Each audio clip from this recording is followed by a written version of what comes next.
Hello students, welcome to the channel of Vedant classes. मैं Keval sir और आप सभी को जय श्री कृष्ण। तो आज हम बात करेंगे कि सीबीएसई क्लास 10 में जो मैथ्स का चैप्टर 3 है, pair of linear equation in to variables, तो उसमें से कितना पोर्शन आपको प्रिपेयर करना है। तो सबसे पहला इंट्रोडक्टरी पार्ट है, वो आपको हर चैप्टर में प्रिपेयर करना ही है।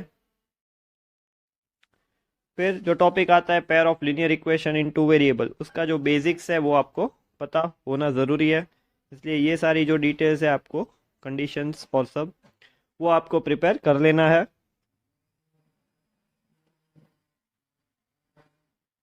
फिर यहाँ पे जो भी सारे बोल्ड फ़ॉन्ट्स में आपको बातें लिखी है वो आपको प्रिपेयर कर लेनी है, क्योंकि उससे आपका कंसेप्ट जो होगा वो स्ट्रॉन्ग रहेगा, बेस आपका अच्छा प्रिपेयर होगा। तो ये सारी बातें आपको पढ़ लेनी है।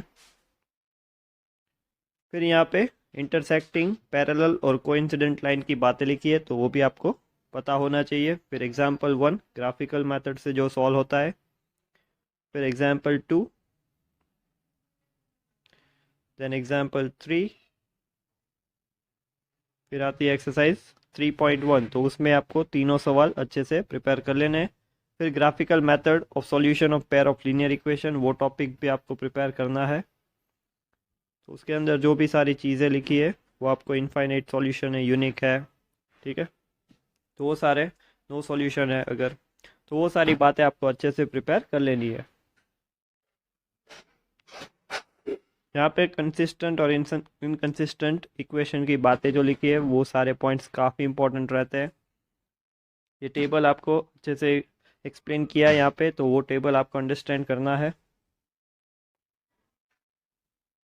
फिर एग्जाम्पल 4 है, उसके बाद एग्जाम्पल 5 है, एग्जाम्पल 6 है,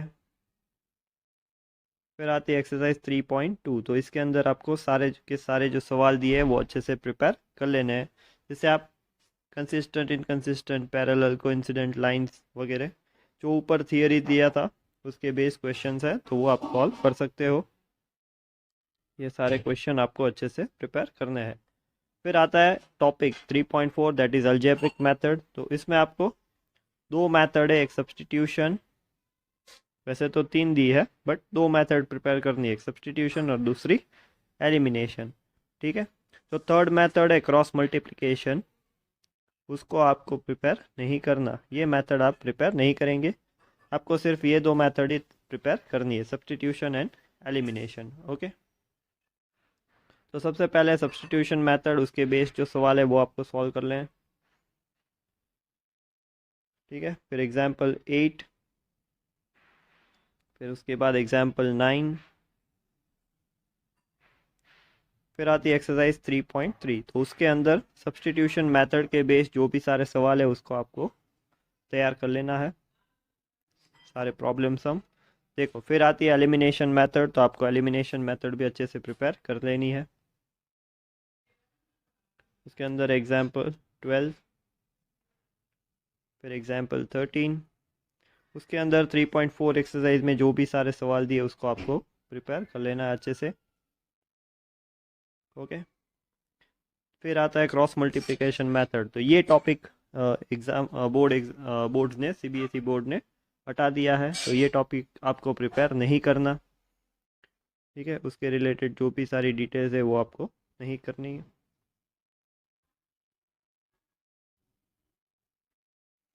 तो उसके बेस्ड अगर कोई भी एग्जाम्पल आपको मिले कि जिसमें लिखा हो क्रॉस मल्टीप्लिकेशन, सिर्फ वही पार्ट आपको नहीं करना। देखो यहाँ पे एग्जाम्पल 14 है, उसमें कहीं पे भी नहीं लिखा कि आपको क्रॉस मल्टीप्लिकेशन से ही सॉल्व करना है, ठीक है। तो ये सवाल एग्ज़ाम में पूछ सकते हैं, और आपको इसी सवाल को एलिमिनेशन या सब्सटीट्यूशन से सॉल्व कर लेना है, ठीक है। एग्जाम्पल 14 प्रिपेयर कर लेना, ओके। फिर एग्जाम्पल 15 है वो प्रिपेयर कर लेना, फिर एग्जाम्पल 16,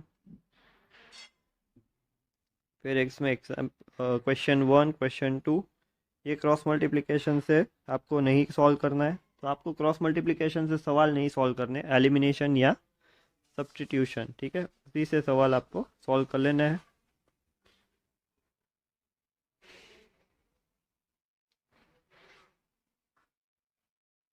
तो यहाँ पे जो भी सारे क्वेश्चंस है वो आपको अच्छे से प्रिपेयर कर लेने हैं एक बार। फिर equations reducible to two variables. तो ये भी टॉपिक बोर्ड ने रखा है। इसमें से काफ़ी पोर्शन है जो बोर्ड ने डिलीट नहीं किया रखा है इसमें, तो आपको इस चैप्टर में थोड़ी मेहनत ज़्यादा करनी पड़ेगी। फिर एक्सरसाइज 3.6 सारे के सारे सवाल इसमें सॉल्व कर लेने हैं आपको, क्वेश्चन 1 और क्वेश्चन 2 के। तो यहाँ पे हमने बात की चैप्टर नंबर 3 की, तो चैप्टर 3 हमने यहाँ पे ख़त्म किया। So thank you so much.